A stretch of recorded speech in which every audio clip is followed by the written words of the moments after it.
বাংলাদেশ আর ভারত দুইটা দেশ হইতেছে পাশাপাশি প্রতিবেশী দেশ। তো দুইটা দেশের দরকার আছে নিজেদের প্রয়োজন এবং স্বার্থের কথা চিন্তা কইরা।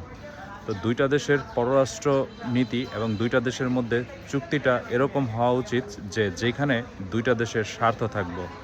কখনো চুক্তি এরকম হওয়া উচিত না যে একটা দেশের স্বার্থ ওইখানে প্রাধান্য পাইতেছে বেশি পরিমাণে, আরেকটা দেশের স্বার্থ মোটেই প্রাধান্য পাইতেছে না। সেটাকে বলে আগ্রাসন, বা খাঁটি বাংলায় বলে দাদাগিরি। তো আমাদের বাংলাদেশ আর হচ্ছে আপনার ভারতের মধ্যে সম্পর্কটা হওয়া উচিত ন্যায্যতার ভিত্তিতে, ইনসাফের ভিত্তিতে। যেরকম ধরেন উদাহরণটা কীরকম হইতে পারে, ভারত আমাদের যেই সমুদ্র বন্দরগুলো আছে বা মোংলা বন্দর বা চট্টগ্রাম বন্দর, সেগুলো ইউজ করতে পারে তাদের যেই সেভেন সিস্টার আছে, সেভেন সিস্টারের জন্য, তাতে তাদের কস্টিং এবং অনেক কিছু কম হইব।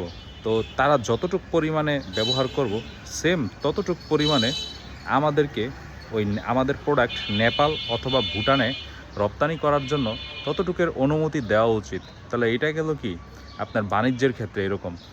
তারপরে দেখতে হইব দুই দেশের বাণিজ্যের ব্যবধান কতটুকু।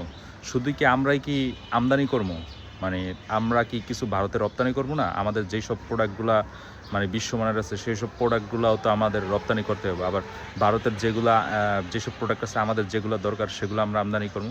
তো এরকম দেখা গেছে ব্যবধানটা অনেক কমে আনা উচিত। কিন্তু আমাদের যেই বিগত সময়গুলো থেকে আমাদের ব্যবধানটা ছিল, মানে একজনের 90% বাণিজ্যের ঘাটতিটা ছিল এরকম, 100-র মধ্যে ভারতের হচ্ছে 90 আর আমাদের হচ্ছে 10% এরকম না। সেটা সর্বোচ্চ আপনার কত 60-40 আনা যায়। 50-50 হলে ভালো, কিন্তু প্রয়োজন বা প্রেক্ষাপট অনুযায়ী 60-40 আনা যায়। এটাকে বলে আর কি ন্যায্যতা। তো সেই ক্ষেত্রে দেখা গেছে আমরা আমাদের প্রোডাক্টগুলো ভারতের মাটি ব্যবহার করে নেপালে রপ্তানি করতে পারবো, আমাদের দেশের উন্নয়ন হইব। তারপর হচ্ছে আমরা ভুটানে রপ্তানি করবো, ওই দিক দিয়ে চায়নার সাথেও আমাদের একটা করিডোর হইব, ওইখান দিয়ে আমরা 3টা দেশের ওদিক দিয়ে রুট পারমিট পেয়ে গেলাম। বিনিময়ে আমরা ভারতকে তাদের সেভেন সিস্টারের ওই পরিমাণ প্রোডাক্ট আমরা রপ্তানি করতে দিলাম। তাহলে এটা হচ্ছে আমাদের একটা মানে সমঝোতার ভিত্তিতে বা ইনসাফের ভিত্তিতে, যেটা বাণিজ্য বলে। তারপরে ওই যে রপ্তানি জিনিসগুলো বললাম যে আমরা যতটুকু আমরা খালি আমদানি করবো ভারত থেকে আর জিনিসগুলো এরকম না। আবার দেখা গেছে ভারতের অনেকে আমাদের এখানে চাকরি করে বা আমরাও চিকিৎসার জন্য ভারতে যাই। তা আমাদের এইসব জিনিসগুলো আর কি একটা সিস্টেমের মধ্যে নিয়ে আসা উচিত, যে একটা সমন্বয় করা উচিত, একটা ভারসাম্য নির্ধারণ করা উচিত। তাহলে হচ্ছে আমাদের জিনিসটা সুন্দর হইলো, ভারত বাংলাদেশ সম্পর্কটা ন্যায্যতার ভিত্তিতে হইলো এবং সম্মানের ভিত্তিতে হইলো। আশা করি যারা নীতি নির্ধারণী পর্যায়ে আছে তাদের কাছে যদি এই ভিডিওটা যায়, তারা এরকমভাবে ভাবতে বাধ্য হইব। আমরা কেন তাদের আগ্রাসন মাইনা নেব বা কেন তারা আগ্রাসন চালাইব।